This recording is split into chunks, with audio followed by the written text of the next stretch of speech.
Nigeria Labour Congress (NLC) has raised the alarm, claiming the present pension scheme is pauperizing workers at retirement.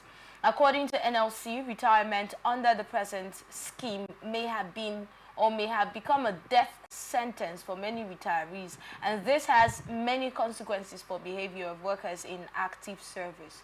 President of NLC, Joe Ajero, who raised the alarm in a remark at the retirement summit in Abuja with the theme Challenges, Strategies, Prospects and Opportunities at the Retirement in Nigeria, he faulted the alleged over 360 billion naira pension arrears owed by the federal government to its retirees. So they actually feel that the retirement on that present scheme is a death trap.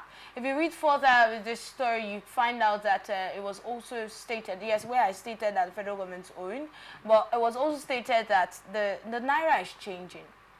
We have the devaluing of the naira, and these monies no longer have the same value that they had when these individuals, when it was actually taken from their salaries. So the value has changed. So what do we do to make sure that the value is still the same when these people are being paid, when pensioners are being paid? But the whole statement about retirement under the present scheme being a death trap, what are your thoughts?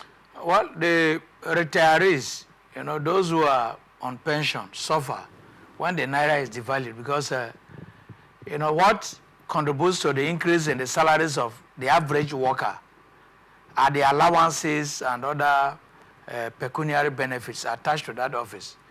So retirement is paid on the basis of the basic salary alone, and the basic salary of the person does not change.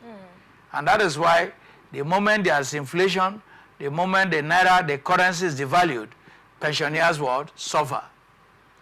You cannot take that away from. So other ways, government can assist is to ensure that, for instance, when you know that a particular set of workers, will retire in 2 years, you can ensure that you provide, anyway, depending on the person's local geography, if the person is in a farming area, government can ensure that they assist the worker to acquire a piece of land and do a little farm work for the person. That's one. If you are from a fishing area, the same thing can be done for the person, so that at retirement, the person will have a source of income apart from the pension. Yes. Another way government can do it is compulsorily, by the time they are retiring, get them, so many retirees don't even have their own houses to live in. They don't have their own houses to live in. So another way, government can enhance the housing schemes to ensure that they accommodate pensioners. So that as soon as they pension, at least they have a roof over their head. That's number two. Number three, government can also create, factor the retirees into their SME schemes, small and medium scale enterprises, so that by the time they finish, they retire, they will no longer depend on only that little pension.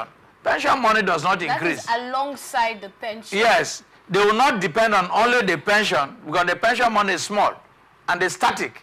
It does not increase, even if you increase the salaries and allowances of people, the minimum wage, it will not affect the basic salary of these people. Wow. What actually contributes to the increase in their salary is to ensure that you increase the allowances. If it is what the major components of a civil servant's salary are: number one, you have transportation. Number two, you have one or two other things. So those are the things you now bring together to increase the person's salary. But the basic salary may or may not necessarily change. So if you pension, at the time of being pensioned, your wage, your basic salary is 100,000. A percentage of that 100,000 will be paid to you. And that does not change, except you get a particular level of the civil service, a very tiny percentage. where you are maybe a permanent secretary, or in the university where you're a professor, or in the army where you're a major general, and so on. Those people have special privileges anyway. But basically, the average worker who pensions, it stops today, it depends on that little money what paid about to him. cases where we have the federal government owing pensioners? Of course, Yes. it's not new any longer because it has become a standard. In Nigeria, we inadvertently kill those who have sacrificed for the country, yes. In most cases, pensioners will come from their local areas, they will queue online for 2-3 days, some will collapse, some will faint, some will die. So more or less, and that is why this idea of dignity in labor is no longer working in Nigeria. In other climes, you saw how the D-Day operation was done. Was it in June or so, 6th of June, where the whole world gathered in France, and where people who were 90 years, 94 years were celebrated as a result of their contribution to ending the World War II. That is where this dignity of labor has meaning. That is where patriotism is redefined. In Nigeria, who is patriotic again? Now, if you do a patriotism test, none of the governors will pass it, because all of them are just after they are petty, so many of them after they are petty, fogging, you know, economic, and most of them are adventurers, economic adventurers, you know. Economic opportunists. They are there, so let me gather all for myself. That's very pathetic when we have leaders who are actually with that kind of mindset. But at the end of the day, we do not have all our leaders that way. We have exceptions to that statement.